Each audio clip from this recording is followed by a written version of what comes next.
Well, I'm going to begin, Michael, by asking, has it got to a case with you and Jeff Nichols now where he calls you and says, I have this script, and you just say, yeah, I'm going to go for it, irrespective of the role or whether you've actually read it? Is that trust that sort of implicit? Yeah, pretty much. Yeah, it has. With Midnight Special, he mentioned the movie, the idea for the movie when we were shooting Take Shelter. Jeff takes a long time to write things.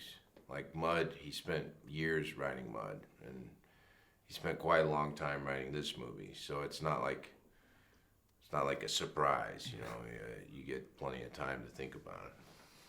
Because this is his first studio film. But did it feel different to usuals? But we've noticed very gradual kind of progression in his evolving as a filmmaker from the outside. Have you noticed that from the inside as well? Yeah, although it's interesting when you hear Jeff talk about it. I think for him, he always feels a little under the gun, no matter what. Even if he has a bigger budget or a little more time, because I think he demands so much of himself. He never gets complacent or comfortable, he's always pushing himself. This film might come under the sort of umbrella of the sci-fi genre, but it's about as much of a sort of human tale as could be told. But in regards to connecting to the role, did you tap into being a father? Did you treat it purely on those terms? Or was it quite a challenge at times to invest emotionally, given the sort of surrealistic elements? It was pretty simple. You look at Jaeden, who plays my son in the movie, and it's kind of hard not to fall for the guy. He's such a sweet kid.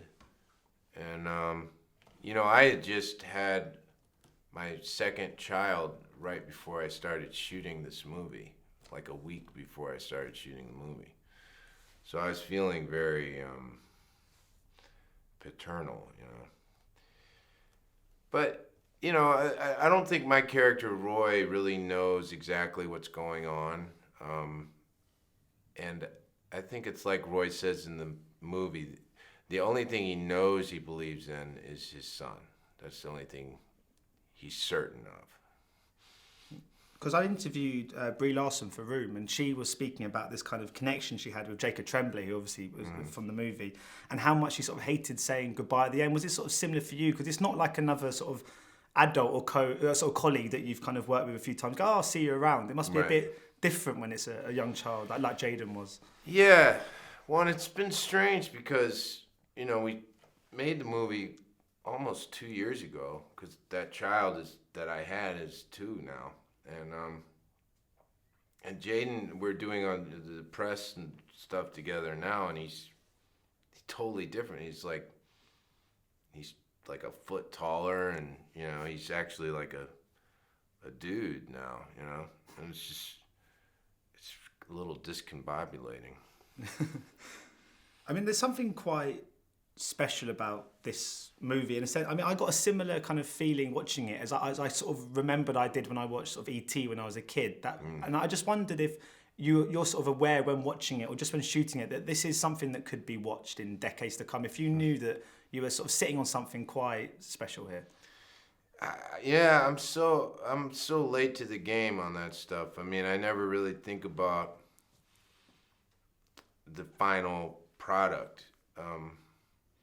That's really more a testament to Jeff than anything. All I know is that I trust Jeff, and I'm pretty sure when I eventually see the movie that I'll be happy with it.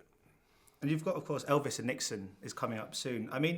You must be quite nervous about the kind of reaction to that, in a sense that you're playing one of the most kind of well-known people ever. And everyone's got their own idea of who Elvis is and what Elvis is to them. So how have you kind of navigated your way around that? Are you looking forward to the reaction? Well, you have to be zen about that. You can't. I guarantee there will be people that see the movie and say, oh, he's terrible, he's nothing like Elvis. And then there'll be people that say, oh, he really captured Elvis so perfectly. And you have no control over that, All I know is that I spent a lot of time with Jerry Schilling, who's a friend of Elvis's, probably one of his best friends. And Jerry gave me his blessing, and he gave me a lot of information about Elvis, and I just kind of ran with it. The one thing Jerry always said to me, he said, you know, a lot of people like to impersonate my friend, but not many people understand my friend. They know what he looks like and they know what he sounds like, but they don't know him. And he said, I don't really care if you look like him or sound like him. I just want you to think about who he was. And that I thought was an interesting point. Thanks so much for your time today. You're Much welcome. appreciated. Cheers. Ladies and gentlemen, you're watching Hey You Guys! Hey You Guys, huh? Hey, you guys. Is that from the Goonies? It is indeed, yes. Nice. Hey,